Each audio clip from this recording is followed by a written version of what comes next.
Okay, I'm down. You got rivers, man. You got rivers, man. Okay, I'm down. Hello and welcome to the Katie Halper Show. I'm your host, Katie Halper. Thank you so much for joining what is definitely going to be an exciting show. Hello and welcome to Let me just shut my YouTube window. Okay, let's start again, guys. Let's pretend I hadn't done that. Hello and welcome to the Katie Halper Show. And thank you for coming to what is definitely going to be an exciting show. We're going to have a jam-packed show for you today. First, I'm going to play an interview that I did with Ryan Grim, who is the Intercept's DC Bureau Chief. Then I'm going to bring on Phyllis Bennis, who is a fellow of the Institute for Policy Studies, and she's going to be talking about the importance of a ceasefire. Then I'm going to bring on Jose Vega, who is going to talk about protesting Alexandria Ocasio-Cortez. And I'm also going to bring on Jesse Tyler Lee, who is a writer and the host of the podcast New Psychic Frontiers. Now, before we start, of course, I would love for people to like the stream. You just hit a like, you just give a thumbs up. That's all you got to do. It's a way to keep the show going, keep the show moving, make everyone happy, all good people in the world happy, and also a way to stick it to the corporate overlords who try to control our lives. So that's an easy way to just do something good for the world, just hitting the thumbs up. So everyone should do that, please. Also, if you're not already a subscriber, please become a subscriber. You just hit subscribe and then the bell. That way you never miss a stream or a new clip. Also, you can become YouTube members and you get badges and cute emojis, which we'll showcase at another time because they're really great ones and they involve my dog, Bodhi. And if you're watching now, you get this whole thing for free. Are you in luck? Because it's a banger of a show and you get the whole thing for free. But if you're watching later and you want to watch the whole thing, then please join at Patreon. That's patreon.com/The Katie Halper Show. Again, that's patreon.com/The Katie Halper Show. Now, right after the stream, the second the stream ends, we're going to be doing a call-in. I definitely recommend that you come in to do the call-in. Call-in, if you don't have it, it's a free app. You just download it onto your cell phone if it's not already downloaded. And then you come on in and you ask me questions and I respond to them. And I have a feeling there are going to be a lot of questions asked today. So without any further ado, I want to thank everyone for joining. I want to thank everyone for their patience. We had some tech issues that made us a little delayed, but really glad to see everyone here. Again, please like the show. And without further ado, we are going to play the interview I did with Ryan Grim, which I recorded Tuesday afternoon. And you'll see why that's so relevant. But I'll just give you a hint and say there was some breaking news that he responds to. Okay. Oh, and if you want to comment, you must subscribe. So that's how we get, it's a troll reduction program that we do. So please subscribe and then you can comment. All right. Brad, will you play the first part of my interview with Ryan Grim? Okay, I'm down. So excited to be talking to Ryan Grim, the DC Bureau Chief of the Intercept. And he has a new piece that he's probably going to have to update really quickly, really soon. The piece is... It's updated. Oh, you did? All right. All right, great. So the recently updated piece, House progressives float diplomatic path towards ending war in Ukraine, get annihilated, quickly clarify. That's been updated to withdraw. Okay, withdraw. So walk us through what happened. Tell us about this letter. Tell us about their clarification, and then tell us what they did later with this letter. So Monday morning, the Washington Post reported that 30 progressives had sent a letter to the White House, which they said called for a dramatic reversal of how Biden is approaching negotiations with Ukraine, and to the extent that it was dramatic, it was a suggestion that the U.S. should talk directly to Russia and work toward an end to this war. The letter also, bent over backwards to say that we agree that only Ukrainians can lead negotiations, that any resolution must be endorsed by Ukrainians. We can't force anything on Ukrainians. But then it would say, but as people who are responsible for appropriating money for this, as people who don't want to see a nuclear war, we suggest that maybe you ought to think about some type of diplomatic resolution at some point. No rush, before nuclear war, to Hopefully. this war. And that was the letter. So then throughout the day, they're just getting utterly annihilated by the kind of like the resistance crowd. You had people like also like Ruben Gallego criticize him publicly, who's probably going to run against Kirsten Sinema. Chris Murphy, on the Foreign Affairs Committee or Foreign Relations Committee over the Senate side, he came out and kind of obliquely, didn't quote tweet it, but criticized it. Said it's that's not the moral thing to do right now. Just keep waging that war. And by the evening, Jayapal put out a statement saying that what she called a clarification, that they're saying we're not saying that we're going to vote against war funding. Don't worry, like we're fully supportive of Ukrainian war money. All we're saying is that maybe we should think about a way to potentially, at some point in the future, think about ending this war.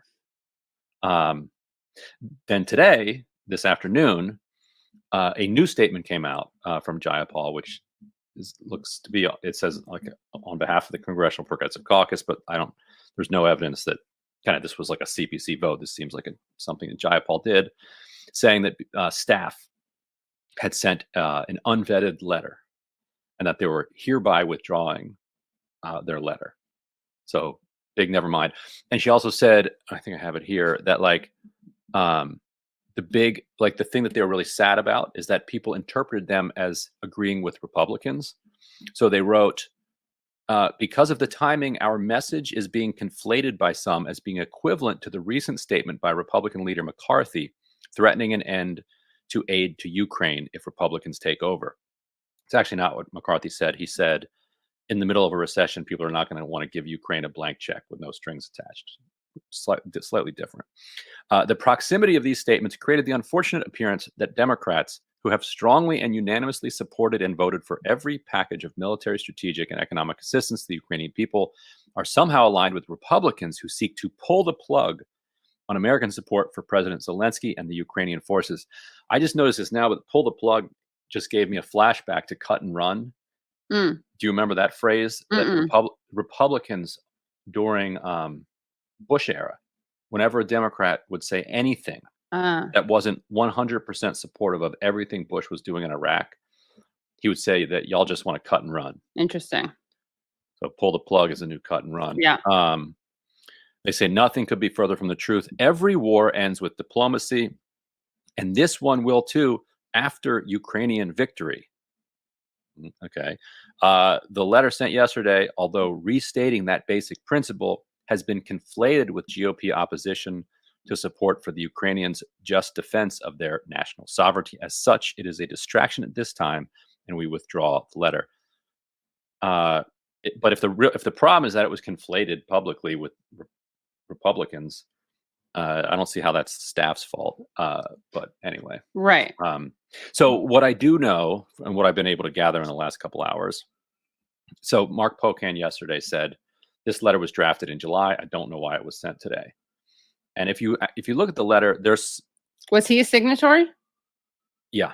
Okay. And if you look at the letter, there are a couple indications that it was written back in July. It says like the Russian recent capture of certain cities, which they captured around then, not now. And so yes, it was drafted around July, but then they started gathering signatures for it. Then there's a congressional recess, through August. Come back in September, gather some more signatures. You eventually get to 30, and you send the letter. So there, okay, like I guess you could say like maybe some offices didn't get a new heads up that like this letter that you signed to be sent to Biden is now being sent to Biden. But the reason you signed the letter is that it's going to be sent to Biden. Right. So I guess their argument would be, well, I agreed with it in July, but not now because we're close to an election and because Ukraine is kind of on the rampage. Right. So anyway, that's currently where the situation sits. I no longer believe in diplomacy. They withdrew the letter, although the letter just kind of quoted Admiral Mullen. It quoted Joe Biden saying that this is going to be a negotiated end. Right. It quoted Joe Biden saying Putin doesn't have a way out, and that's something that worries me, and I want to try to figure that out. Like it heavily relied on not just common sense, but also on things that Biden has said. Just saying we support this. Let's do something to Right. move in that direction. This was the first, move in that direction from Democrats. You've had a handful of Republicans who've been, critical of the war. This was the first attempt to kind of open a conversation about it, and that attempt was shut down. And I think we're in the middle of a historic moment here, or at least a moment that history will look back on as a kind of a touchstone. That like this was the moment that showed that, like, at least at this point, like, there's no place for you in the Democratic Party if you have even like the smallest reservations about anything other than a complete military victory, no matter what the cost, financial and in terms of lives. Right. And you cited a tweet by Marcos Mulitsas from the Daily Kos, where he says this, referring to the initial letter, this by Rep. Rashida, Rep. Ro Khanna, and other progressives is unbelievably naive and stupid. Asking for diplomacy with their murderous terrorist regime, literally raping and pillaging through Ukraine. Biden tried diplomacy to prevent the war. Only overwhelming force will now end it. And then he says, which Ukrainians do these progressives want abandoned to mass murder and rape in their attempt to prop up a flailing Russia? The only way to end this war is to help deliver a decisive Ukrainians victory. These 30 House progressives are now making common cause with Lauren Boebert, Marjorie Taylor Greene, J.D. Vance, and the rest of the MAGA crowd. You'd think that would give them some pause. So that last tweet about how it would give them some pause to be making common cause with Lauren Boebert, Marjorie Taylor Greene, and J.D. Vance, I find this a very common refrain that you're seeing a lot, and I think it's pretty dangerous because politics make for strange bedfellows, first of all. Second of all, it's not clear, honestly. They may just be saying this rhetorically, like that, what Kevin McCarthy said, that people don't want a blank check for Ukraine in the middle of a recession. It's not clear whether they're even going to change policies, but right, he probably won't. Yeah, he probably won't, but he's smart enough to just pay lip service. Right, to he can it. read polls. Right. Yeah, exactly. Yeah, but I find this increasingly used, this argument, and to me, it kind of speaks to the fact that there's such a dearth of an anti-war movement that's being uplifted or participated in at all by Democrats, so that you have Republicans almost having a monopoly on this. And I'm not saying they're sincerely anti-war. I mean, Right. we know that Donald Trump ran on a big anti-war platform and did not deliver on that. But why? I mean, it makes me think of TPP, where you had people with brainworms who would say, well, Donald Trump is for TPP. Sorry, Donald Trump is against the TPP, the Trans-Pacific Partnership. So therefore, TPP must be good. And therefore, Bernie Sanders in opposing TPP is Trumpian. Right. Although, like, every progressive organization out there opposed the TPP. Including by the election year, Hillary Clinton. Like she officially publicly. Right. Yes. Then you had that funny interview where Terry McAuliffe said out loud at the Democratic convention, "Oh, don't worry, she's for the TPP. Yeah. Just get her in there. Yeah. Nothing would fundamentally change. Yeah. Right. But what do you say to this? I mean, is this something you've observed before in your years covering the Hill? I've never seen staff thrown under the bus like this. And I don't think I've ever seen a letter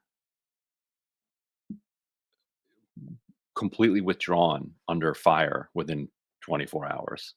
Like I can't think of a time that's been done. And what do you think it speaks to? What is it a sign of?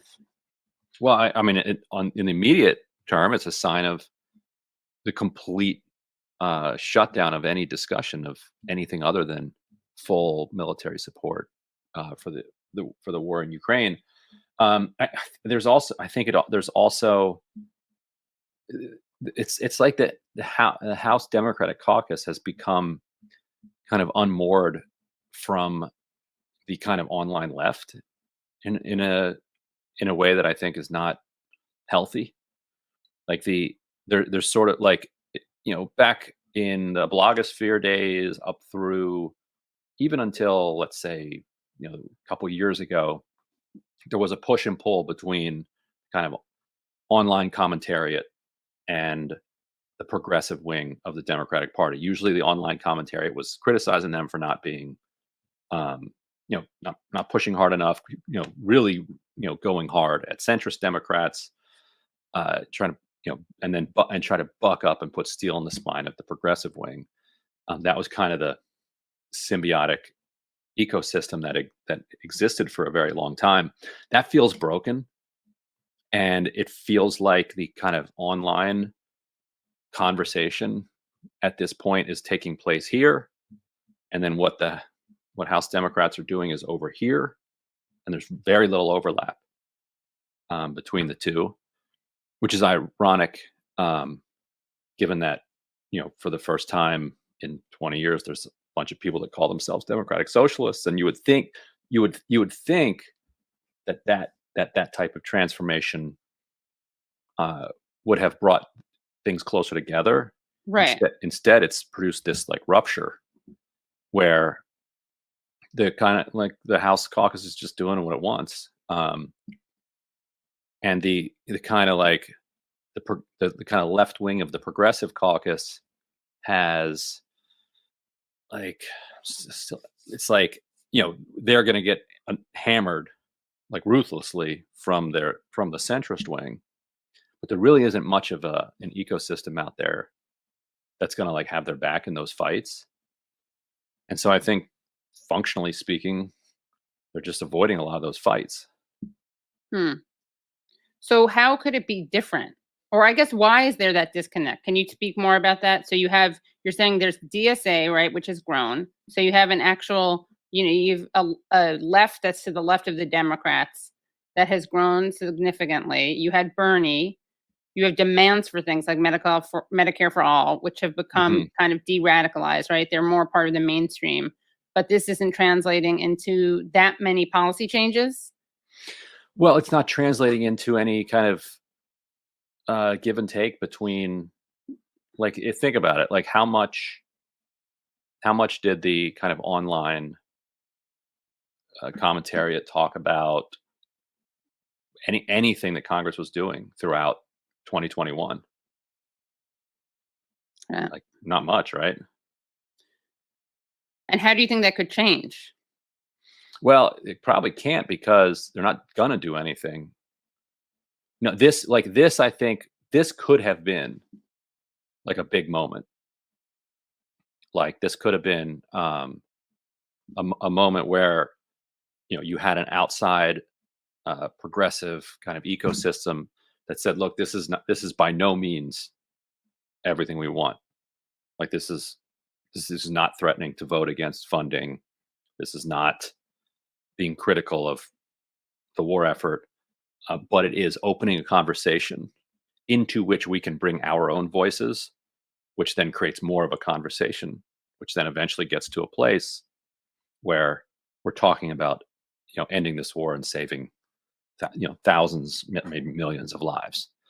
That because there hasn't been a lot for people to kind of grab onto lately, and so for it to be shut down so quickly, I think one is a reflection, and Eric Sperling said this in my story, of the fear that war hawks have, that their arguments for war are so thin that they will collapse on inspection or get put up against diplomacy. So you can't allow that conversation. You have to shut that conversation down. And I think that a lot of people on the left feel like it's not worth it to support, like that nothing's going to change. There's no point. Everybody's a sellout and just going to cave. And I think that them capitulating this quickly probably just set the cause back that much further, and only emboldens people who are kind of pushing a more cynical line about it. I don't know. What do you think?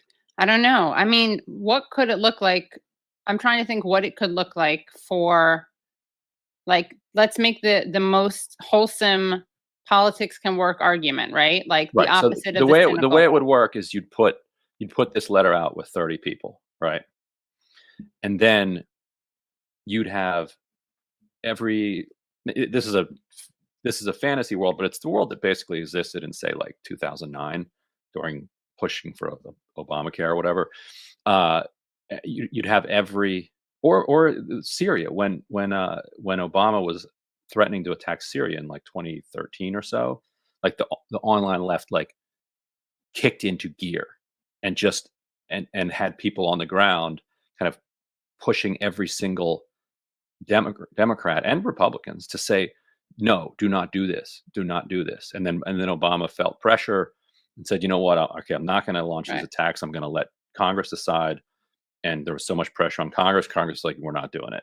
Like stopped an attack because this was after Obama had said like there was a red line. This is my red line, right? And then the red line was crossed, and then they didn't. Then he pulled back, which Republicans hammered him for forever and ever and ever. So that's what a symbiotic relationship looks like. Like you see an opportunity to put pressure, and you put that pressure. So what that would look like here is a letter goes out with 30 people on it. Every show, every online personality is talking about it, saying, "Here's 30. There are 222 Democrats or Republicans. Like, hey, if you live in a Republican district, why don't you sign this letter? Because you could get Freedom Caucus people to sign this letter." And so then people are then like people who have local shows, people who who live in an area might reach out to their member of Congress, and then they'd report back, "Hey, I got a letter from my member of Congress saying they support this too," because they're hearing from their constituents that there's room for this. Now you've got 35 people calling for negotiations. Then 2 weeks later, you've got 50. Then 2 weeks later, you got 70. And then people start getting asked why, then it becomes a national thing. So if you go on CNN or MSNBC, they're like, hey, there's this bubbling like call, because the press loves like, are you yes or no on this question? That's such an easy question. And so then it picks up steam, and the White House starts getting asked like, why aren't you talking about ending this war? And so it builds pressure. That's what it could look like instead. And I think recognizing that it could steamroll like that, the war hawks, shut it down, and the CPC just completely rolled over. Yeah.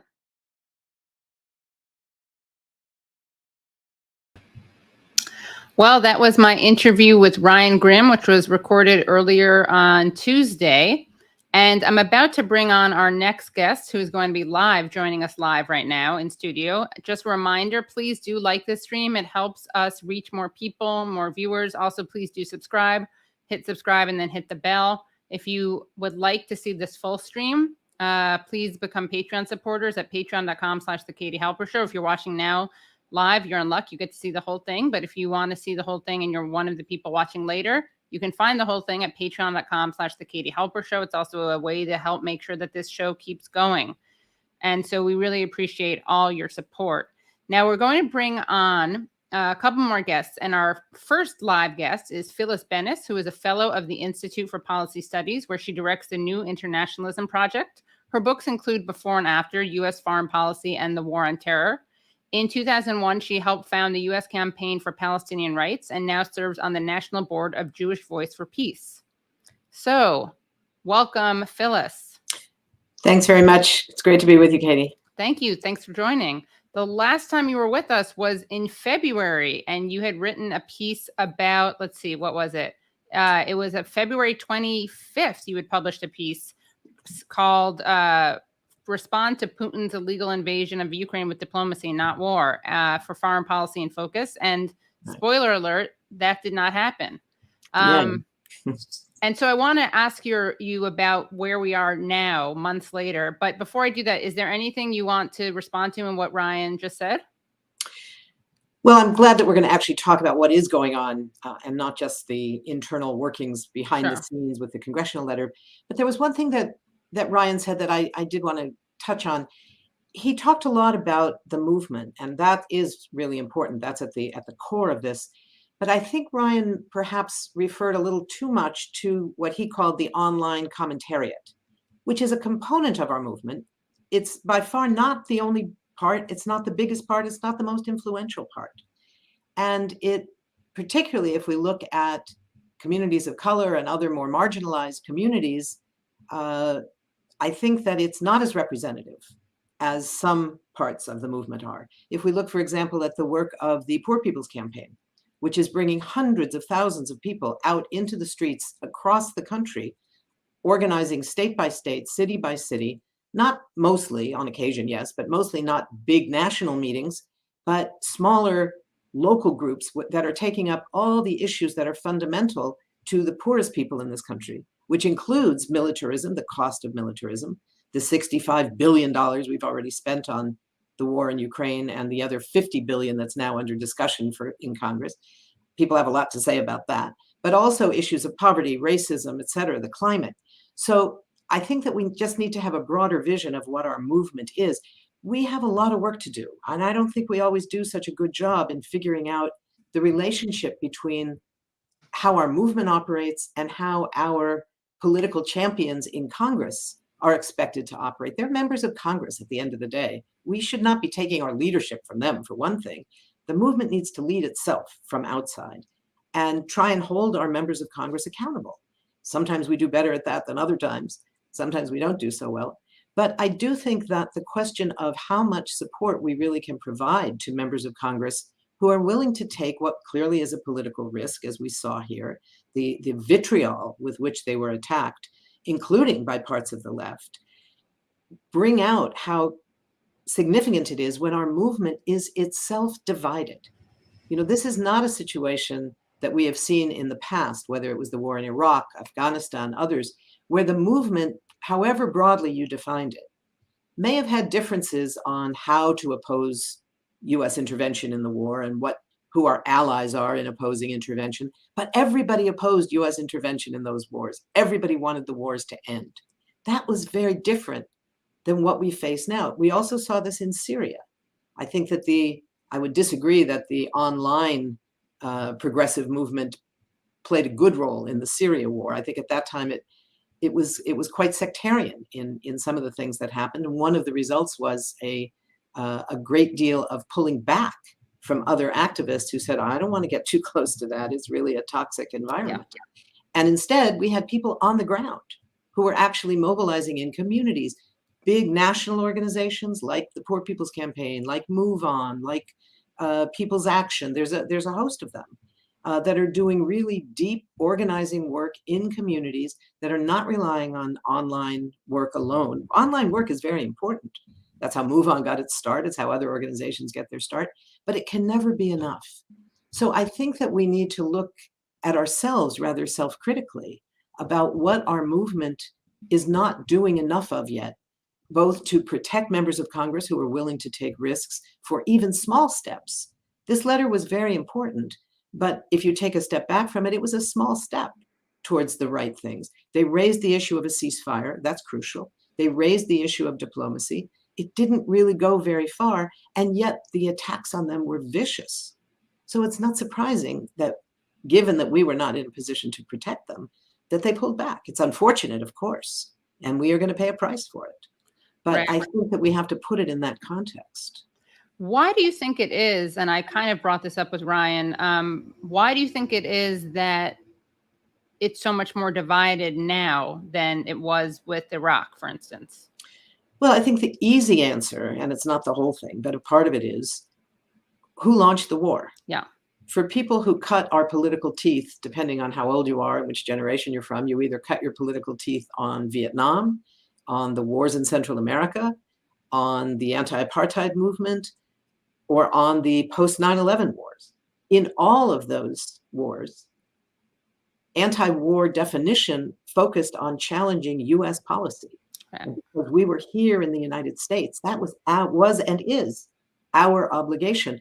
We should be very clear, Katie, that one of the things that's so dangerous and different about the war in Ukraine is that unlike other eras, if you will, where one era surpassed another and replaced it, we are looking at this war in Ukraine, which is so dangerous for so many reasons in terms of its global impact, and most especially in terms of the threat of nuclear escalation, which was not true in any of these other wars.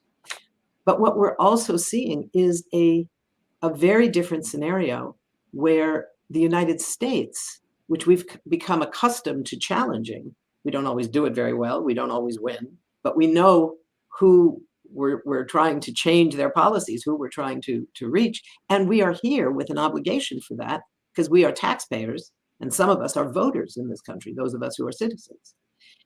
The war in Ukraine has a component where the US has a huge obligation, which had to do with all of the provocations that went back to 1991. But none of those provocations made this war legal, acceptable, or anything else. It was a choice that Russia made. They made an illegal choice, and they are carrying out a brutal war, which was not started by the United States. You know, one way to look at it, that my friend and mentor, Richard Falk, a noted international lawyer, puts it, there are really two wars underway in Ukraine. There's a war on the ground in which Russia was clearly the aggressor. And there's a geopolitical war that goes back before February 24th, 2022, where the US and NATO have been very much part of the aggressors. But on the ground, this is Russia's war.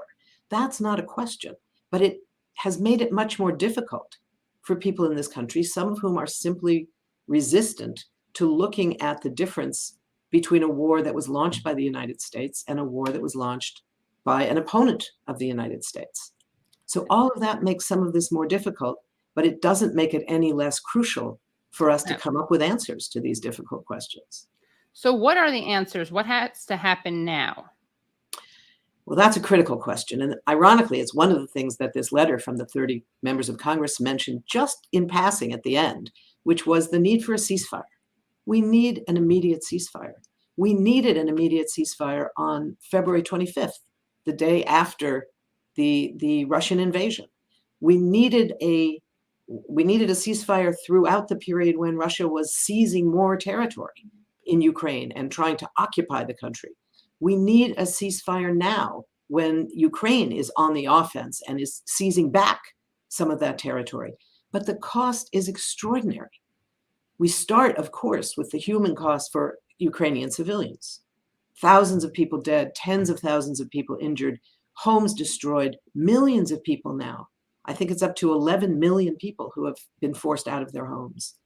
This is a crisis of enormous humanitarian, catastrophic impact. So we need to stop the war to stop the killing. This war is also having a devastating impact globally, also in ways that those earlier wars did not have. The wars in Iraq and Afghanistan that went on for decades, as devastating as they were for the peoples of Iraq and Afghanistan, they never threatened to explode into a nuclear exchange between the United States and Russia, which together control 90% of all the nuclear weapons in the world. So we're looking at a very different threat level of this war. The global threat of famine because of the blockade and the sanctions on Russia that's preventing the shipment of food and of fertilizer out of Russia and out of Ukraine, that's affecting the poorest people in parts of the world that are thousands of miles away from the battlefields in Ukraine. So for all of these reasons, we need an immediate ceasefire. And unfortunately, what we're seeing is a sense that the US and the Biden administration is following a long and really unfortunate history of how the US has responded to the need in other crises, the need for an immediate ceasefire, and the US instead says no. You know, the US did this in 2006 during the Israeli war in Lebanon, where again the United States was providing the military support for one side, for the Israelis, of course. And in the middle of that war, not even the middle, it was at the beginning of the war, then Secretary of State Condoleezza Rice under George Bush was asked, why don't you support a ceasefire now? And her answer was, no, we don't need a ceasefire now, that a ceasefire would have to wait until the conditions on the ground got better. And she refused to support a ceasefire for weeks. And so, of course, the numbers of casualties escalated exponentially. 3 years later, again, Condoleezza Rice, facing the Israeli assault in Gaza that was known as the cast-lead war in 2008 and 2009, just in the last weeks of the George W. Bush presidency. Again, she was asked at the United Nations, what about a ceasefire? And she says, we can't have a ceasefire yet. We can't have a ceasefire until we have a ceasefire that is sustainable and durable. Now, of course, you want a sustainable and durable ceasefire, but that's what requires long negotiations that can only begin once the fighting stops. That's the crucial part. Stop the fighting. Then you begin a serious kind of negotiation. And that's what's really going to be difficult and is going to require the US to be involved, not to tell the Ukrainians what they should concede. That's up to Ukraine. That's not up to the United States. We don't get to tell them. But we are spending tens of billions of dollars and sending all the weapons, virtually all, some are coming from other NATO allies, but virtually all of the weapons that the Ukrainians are demanding are coming from the United States. It means we are also a player in this war. And one of the things we have to look at, we can't just stand aside and be cheerleaders. One of the things we have to look at is that the United States and Russia have a set of shared issues that demand immediate negotiations before things get even worse, that are not about what territory is going to be conceded or not conceded, where is the southern border of Ukraine going to be drawn, but are issues like, what about the sanctions that the US has imposed on Russia? Is it going to use the model that it used with Iraq when the United States told Saddam Hussein, doesn't matter at this point whether you allow in the UN inspectors or not? That was supposedly what Iraq was supposed to do to avert a war. And finally, Madeleine Albright at the UN said, no, sorry, not Madeleine Albright at that time. This was in the earlier Iraq war. She told him at that time that it didn't matter whether inspectors were allowed in or not, because the sanctions were not going to be lifted anyway. So any incentive that might have existed from the sanctions disappear. Is that our position around Russia? Or should we clarify to Russia that if there is a ceasefire, the sanctions will be lifted? All of the various arms control treaties and the nuclear treaties signed by the US and the Russians, all but one of them right now are either abandoned or defunct or have expired, and there are no negotiations underway to get those back. We need to get those treaties back, to get those nuclear arsenals under control. We should be calling for negotiations with Russia on that. It's not about Ukraine. Ukraine has the right to make its own decisions about how it negotiates and what it concedes or doesn't concede. But it doesn't have the right to tell the United States what our diplomacy, about nuclear diplomacy especially, has to look like. So, there's a set of these issues that is so important for us to be taking up directly with Russia. The question of the new US military base that's being built in Poland, less than 100 miles from the Russian border. I mean, how provocative is that in the height of this war? This is a base that's designed to be the headquarters of the Fifth Army. It's a huge base with hundreds and hundreds of US soldiers that will be permanently stationed there. And it's a base designed to house strategic missiles. It's a direct threat to Russia. What if we begin to negotiate with Russia about stopping construction on that new base in return for something we might demand of Russia? That's a negotiation between Russia and the US on a US issue involving this base in Poland.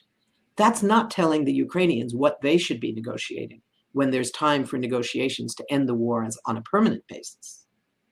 And what about the attempts to undermine Ukrainian agency? I mean, people like to talk about this, but as we know, Boris Johnson went to Zelensky, told him not to negotiate with Putin. It's pretty obvious he couldn't have done that, Johnson, without the approval or encouragement of the United States. we have obviously Lloyd Austin has been saying again and again how important it is to degrade Russia militarily. It seems like more and more it's clearer and clearer that this is not about saving Ukrainian lives as much as Ukrainians are being invoked. Can you talk about those kind of ulterior motives? Well, I don't think they're so ulterior. I mean, they've been, as you say, they've been rather overt, more so in the early stages of the war than we're hearing now. I think we were hearing more of this when the assumption was that the Russian invasion and occupation would be far more militarily successful and would succeed far quicker than what we're seeing now, 8 months in, where the resistance of the Ukrainian military and the popular resistance of Ukrainian civilians has been extraordinary. It's been quite unexpected, I think, from the US vantage point and maybe from the Ukrainian vantage point itself. But it's shown the weakness of the Russian military. And I think the language has changed as a result. We heard, as you say, from the Secretary of Defense, Lloyd Austin, early on, he said directly, our goal is to weaken Russia. It was very explicit. We don't hear that anymore. In fact, General Austin, I suppose Mr. Austin now that he's now no longer a general, but General Austin just had his first phone conversation with his Russian counterpart a few days ago. So I think, in fact, there are shifts underway, despite the vitriol with which this letter, this very mild letter from the progressives in Congress calling for an opening to adding a diplomatic component to the U.S. support for Ukraine. You would think that they were, well, I won't go there, but it was treated as something that was absolutely treasonous to even suggest such a thing. But I do think that behind the scenes, we are seeing a bit of a shift in what we're being told and not told. We're not hearing this kind of language about going after Russia. We are hearing from the other side putting the agency on Ukraine. Whether it's meant or not is, I don't think we really know that. I do think that it's very unclear for a country at war, as Ukraine is facing under these horrific humanitarian crisis conditions. If one were able to send in secret pollsters to ask people, what do you really think? How many more children are you prepared to let die to change where the southern border of your country is going to be? I don't think we know the answer to that. I think plenty of Ukrainians are willing to say and believe they will fight to the end for their country. And I'm guessing, and it's only a guess, that like any other country, there are plenty of Ukrainians who would say, I just want it to stop now. I just want my family to be safe. And the problem is the US government is acting as if it knows. And for all we know, the Ukrainian government may be doing exactly the same thing, acting as if it knows precisely what its entire population wants. I don't feel like we know that. And unfortunately, that's not different than any other country at war. It's not different for the US when our country has been at war. By the end of the war in Afghanistan, 78% of the population said that the war was not a legitimate war and should never have been waged. Now, we know at the beginning, back in 2001, it was a very different situation. 88% of the population said, yes, we should go to war, because that was the only option people were given. It was, we either go to war or we let them get away with it. Those were the two options. The notion of diplomacy, of collaboration with the rest of the world, those were never on the agenda, never on the agenda. So we have to look at how do people ask the question before we make assumptions about what people actually want.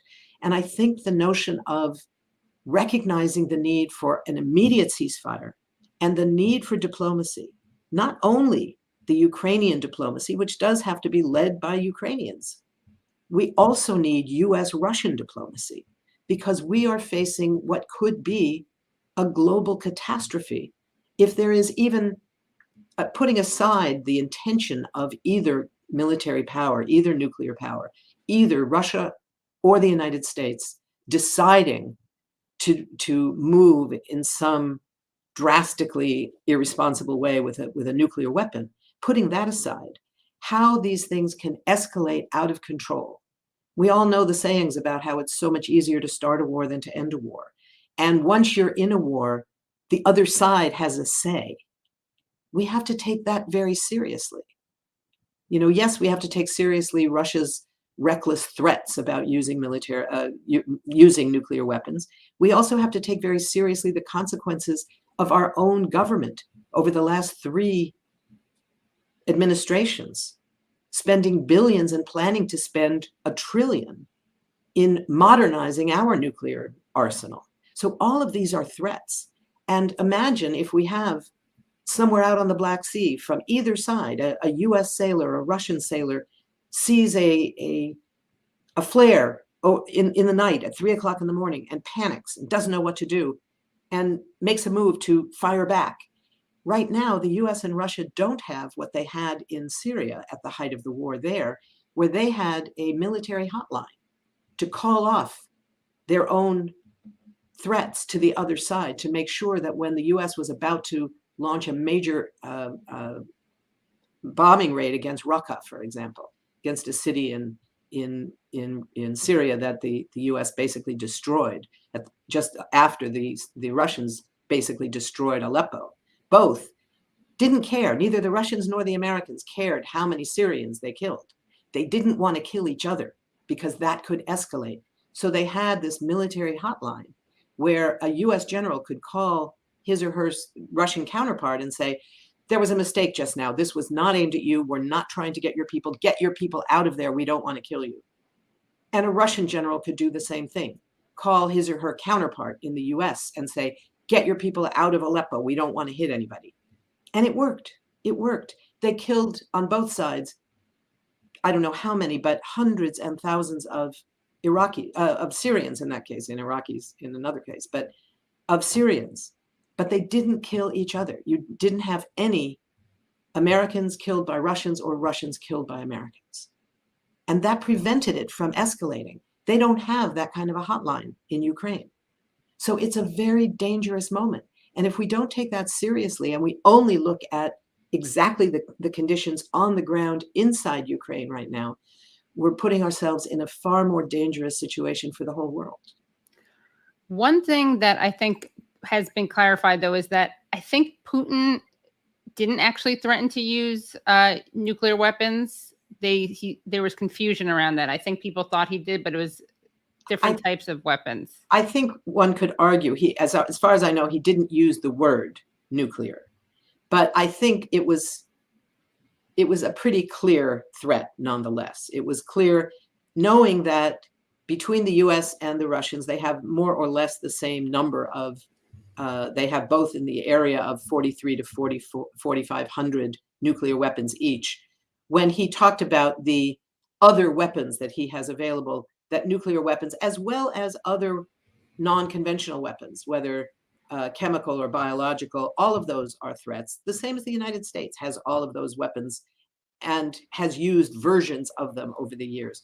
So I think it's a mistake to say, well, maybe he didn't really use the word nuclear and therefore we don't have to take seriously that there is a serious danger of nuclear escalation.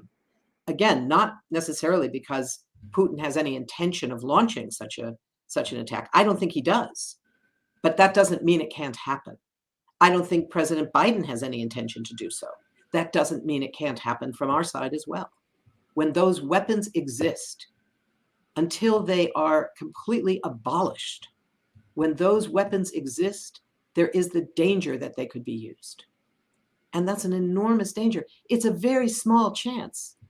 But when that chance is anything other than zero, that's way too big, no matter how small it may seem.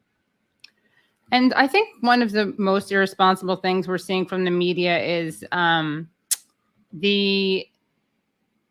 and it's uncomfortable to say this, but I would say the over-vilification of Putin, because he's been compared to Hitler again and again.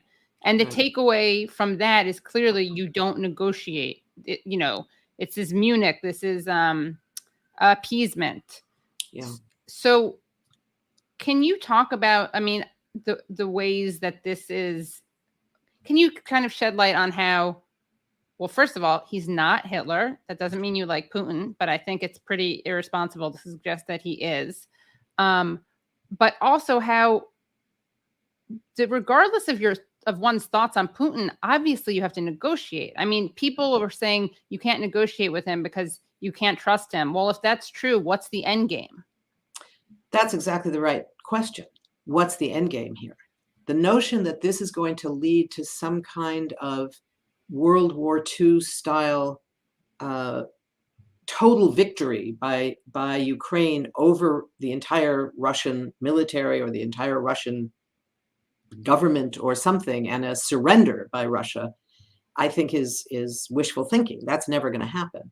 I think we're even hearing from officials in Washington these days that it's not possible for either side to win this in an all-sided military victory. It's going to result in some level of a war of attrition. And the question is, are we going to get into negotiations sooner with fewer people killed, or keep fighting for much longer, resulting in far more people killed and far more destruction?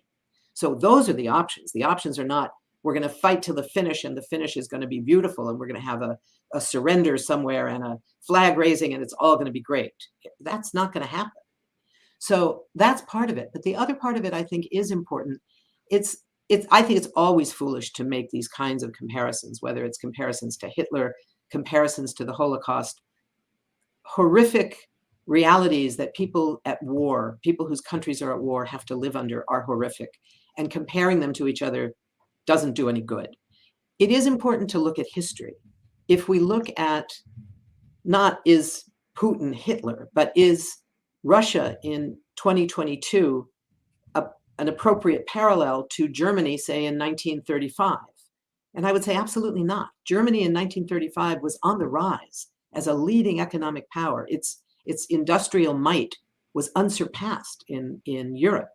Its wealth, its power was huge and rising. Russia is now a second-rate economic power. The US, if this figure of about $65 billion that the US has sent to Ukraine in these last 8 months, is the entire military budget of Russia last year, right? So the Russian military, and we're seeing it now, its inability to hold any of these pieces of territory that it's seized. The Russian leadership is forced to do these massive recruiting campaigns that are not succeeding. People are fleeing to other countries to avoid serving in the military. So this is not a powerful military force that's on the rise, or a powerful economic force that's poised to take over Europe or take over the world. It's a weak second-rate power that is launching these horrific attacks against civilian targets because that's what it's capable of with a second-rate army. That means a lot more people are going to die, a lot more cities are going to be destroyed, and Russia is still not going to, quote, win the war. Nor is Ukraine going to be able to stop that kind of assault from far away. So the question is not, do we negotiate? The question is, when do we negotiate? How do we negotiate? How do we get to negotiations sooner rather than later, so that Ukraine can be leading a diplomatic process in its own right, and the US can be part of a diplomatic process with its leading global opponent in Europe, which is Russia, over these other critical matters? There needs to be an entirely new so-called security apparatus in Russia, in Europe, in all of Europe. And it needs to include Russia. It needs to include Belarus. It needs to include all of Europe in a way that was just beginning to be thought about after the end of the Cold War, after the collapse of the Soviet Union in 1991. That was the whole basis of the conversation, where the promise was made that the Russians would accept the reunification of Germany as a Western power in return for an agreement that NATO would not be moved further east. And we know what happened. But the reason for that whole conversation was precisely because there was a need to rework what was Europe now that the Iron Curtain had been lifted. So the question is, what's Europe going to be now? What we know is it's going to be completely militarized in a way that Europe has not been since before the end of the Cold War. You know, when we have now an agreement by countries like Germany that had never agreed to send weapons abroad are suddenly eager to send weapons to Ukraine. We have countries like Sweden and Finland, who had prided themselves on staying outside of the military blocs, clamoring now to join NATO. We have all these countries saying, we'll raise 2% of our entire GDP and put it into the military, something that almost all these countries had never been willing to do, despite US pressure. And what it means is that the project of Europe, which claimed, somewhat falsely, but it was an aspirational claim, that Europe is the project of human rights, is not even on the table anymore. Now, Europe is the project of militarism. And that's a defeat for all of us, for the whole world. Before you go, I just wanted to ask, and thank you for your being generous with your time. I want to show you a video, and I wanted you to respond to it. It's a video from Morning Joe, so trigger warning, everyone. But it shows, I think, the way the media is talking about any attempts to negotiate. So, Brad, could we play that QB case study QB clip? And 24 Democratic lawmakers are urging President Biden to dramatically shift his strategy on the war in Ukraine. In a letter sent yesterday, 30 Democrats, led by Progressive Caucus Chair Pramila Jayapal, are calling on the president to pursue direct diplomacy with Russia. They argue a more forceful attempt at diplomacy is necessary to bring the months-long conflict to an end. The letter was criticized by some centrist Democrats for potentially legitimizing Vladimir Putin's crimes in Ukraine. Then, hours after the letter was released, the caucus sent a rare follow-up statement to clarify its original message, writing in part, "We are united as are Democrats in our unequivocal commitment to supporting Ukraine in their fight for their democracy and freedom in the face of the illegal and outrageous Russian invasion," and nothing in the letter advocates for a change in that support. Wow. Mike, come on. Mike. Did they walk into Kevin McCarthy's office and say, "Hey, we want to help you out here. We know that you stuck your foot in your mouth about Ukraine, so we're going to help you out here"? You just think about this. Vladimir Putin invades Ukraine. Vladimir Putin commits war crimes against the Ukrainian people. Vladimir Putin selectively targets apartment buildings to kill children. Vladimir Putin bombs playgrounds. Vladimir Putin orders his troops, when they leave towns, to deliberately target and kill all Ukrainian civilians. And you have 30 progressives saying America must talk to Russia. Something's left out of that equation, and that would be the Ukrainian people who are victims of war crimes every day, Mike. What planet do these people live on to think that you can make peace with Vladimir Putin without first running it by the Ukrainian people and their leader, Zelensky, who is... First of all, just to butt in here quickly, they made it so clear in their letter that this was not about sidelining Ukrainians. But, okay, that's more. Again, trigger warning. Grab your sick bags, as Miko Pellet said before we saw Bill Maher interview Bibi Netanyahu. Literally fighting for his life, and the Ukrainians are literally fighting for their lives. Well, what you said, Joe, just now, resulted in the second letter. It's like the Cuban Missile Crisis. We're going to respond to the second letter that they posted rather than the initial letter, because in the initial letter, everything that you just said would pertain to a critique of that letter. Why would you negotiate with Vladimir Putin? He is a war criminal. He has used the same strategy that the Russians used in World War II. destroy and demonize your opponent. Try to make your opponent so fearful by killing innocent civilians, by bombing schools, hospitals, sanctuaries, cathedrals. Kill the civilians. That's how you win the war. That's how the Russians think that they can defeat the Ukrainians. They can't defeat the Ukrainians that way. And the United States has no one to negotiate with in Moscow because the leader of Russia is a war criminal. Yeah, and Willie, oh my gosh, I came up with this great idea. Talk to Vladimir Putin. Negotiate with Vladimir Putin. Why didn't anybody think about that before yesterday? Oh, wait, they did. And we've been jabbering on as a country, rightfully so, about off-ramps. And while we're talking about off-ramps to help this guy get out of the corner of one of the most criminal and most idiotic decisions that any international leader has made in our lifetimes. Don't you want to provide an off-ramp if it's such an idiotic decision? Do we need to watch more of this? Yeah, it's almost over. I'm sorry. Well, we're talking about Putin's off-ramp. Putin is targeting civilians. He's deliberately committing war crimes. He's ordering that his soldiers gun down civilians as they retreat from town. Talk to Vladimir Putin. We tried that. He doesn't want to talk, Willie. No, he's not interested in talking. They talk about vigorous diplomatic efforts in that letter signed by 30 Democratic progressives without saying exactly what that would look like or how it might persuade Vladimir Putin to get out of Ukraine. Okay. Sorry, everyone. No, you have to know your enemy, though. Okay. It's not only knowing your enemy. That's who you negotiate with. You don't. Oh, I meant MSNBC, but yeah, keep going. You don't really need to negotiate with your friends.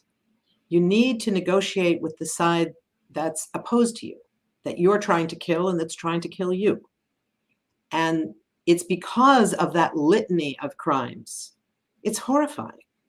Those crimes are war crimes, perhaps crimes against humanity. And there needs to be accountability for that. And you need to stop the killing and not just let it continue on this theory that somehow negotiations equal surrender. Negotiating with your enemy is not surrender. It's figuring out how to stop the enemy from killing your people. And that's crucial. That's crucial when you have a war where civilians are being killed and forced out of their homes in this way. Can you trust the leader of Russia? I don't think so.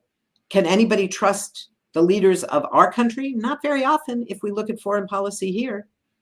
You know, the Iranians are not wrong to be afraid that if they go back into the Iran nuclear deal without some guarantees, that another president in 4 years or in 8 years or sometime is going to walk away from it the way Trump did. You know, we have to figure out how to deal with that. But the notion that you don't talk to a terrible leader who is responsible for millions of ruined lives, not yet millions dead, I'm glad to say, but millions of ruined lives, that's precisely because how you need to talk. That's precisely because of those ruined lives that you have every obligation to do everything, not only militarily. Ironically, the letter, both the original letter and the clarification letter and the withdrawal letter, none of them spoke about actually reversing the US policy of maintaining massive military support. They supported that from the beginning. They wanted to add a diplomatic component to it. That's not easy to do. It's not easy to do diplomacy while the fighting goes on. It has happened in history. The Vietnamese did that. Right. Lee Duc-Tho managed to negotiate with, God help us, Henry Kissinger, while the bombs were falling on his country. It took them from 1968 until 1973 to negotiate a peace deal that involved and ultimately led to the withdrawal of US troops. And ultimately, the Vietnamese won the war. But they spent those 5 years from 1968 to 1973 under the US bombs, under US napalm, facing the Agent Orange use that was destroying whole generations of children.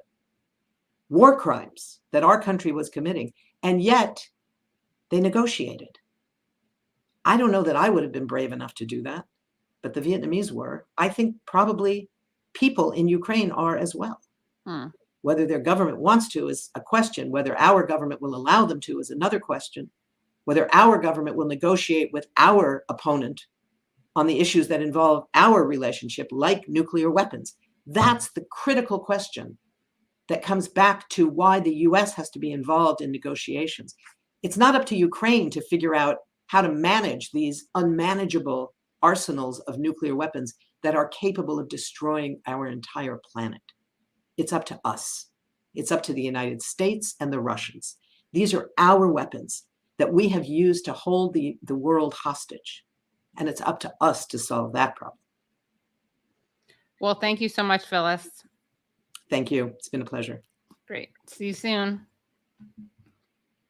Okay, so guys, we still have more show. And in fact, I'm going to update my call-in because we're still doing a call-in, but we're going to bring in our next two guests who are also going to be joining me live. Just a reminder, if you're watching this live, you are in luck. You get to see the entire, everyone is saying was provoked. Literally everyone says it was provoked. Okay. Sorry, I'm getting distracted by the chat. Okay. So, you guys get to see this whole thing. If you're watching now, you get to watch it live, which is very exciting. And if you are watching this later, then you can you can access the whole thing at patreon.com/The Katie Halper Show. Again, that's patreon.com/The Katie Halper Show. We're going to bring in two guests, okay? We're going to bring in Jesse Taylor Lee, who is a writer and the host of New Psychic Frontiers podcast, and Jose Vega, a staffer for the SARE for Senate campaign and a LaRouche activist since 2014, a proud Bronx resident who is fighting to show the better parts of humanity. And of course, you may have seen him interrupt AOC and ask her about funding Ukraine. So without any further ado, let's bring in the two guests. Hello. Hi, Jose. You were like less offended by other people. And you said to me, like, what do you think could have been done differently? Because I really do want to know, and I hope we can, and Jesse, feel free to, I want to know what people do think about the protest and the effect it had. And I just want to say also, Katie, I really do appreciate you bringing me on. It's a weird time in our country because things that people are going to be reading about in history books 50, 60, 70 years from now are happening right now. And for me, it's kind of a big deal because we all have the ability to shape what those history books are going to look like. That's how I see it. And that's kind of how I go after these interventions, right? Mm-hmm. It's not necessarily some big world historical thing, but I guess for an analogy, if an asteroid is coming to Earth, the first line of defense is to throw a missile at it. It's not necessarily to destroy it, but to kind of just slightly guide it off course, right? And so if everybody, not just one individual, but you did see Kynan and I were just two people who were able to get on the media and bring attention to this. Imagine what 30 people, standing up would do for the country, just trying to move that asteroid out of the way of the Earth, and it's a little thing, and hopefully we can avert nuclear war. That's my goal, and that's my intention. But I do want to know, what is it about the mixed feelings that you have? Because and also the other thing is, I'm nervous. Kynan was nervous too. You can see we made a lot of slip-ups. We said a lot of wrong things, little things. He says, none of this matters unless there's a nuclear war. I think he meant to say if there's a nuclear war, right. So those little things, right? Yeah. But I think one of the main critiques you had was that we should have been more direct with what exactly we want from AOC. Is that the case? Thanks for having me on. Thanks. And if you watch this live, you're in luck. You get the whole thing. If you're watching this later and you want to see the whole thing, which gets really interesting, become Patreon supporters at patreon.com/The Katie Halper Show. Again, that's patreon.com/The Katie Halper Show. Please subscribe to The Katie Halper Show by hitting subscribe and then the bell. And then please like the stream. Thank you to Phantom Fanta. Thank you, Brad. And thank you, Tyler. Bye, You're everyone. all awesome. Bye. Come over to Colin. See you there. Yeah. Okay, calm down. You're getting nervous, man. You're getting nervous, man.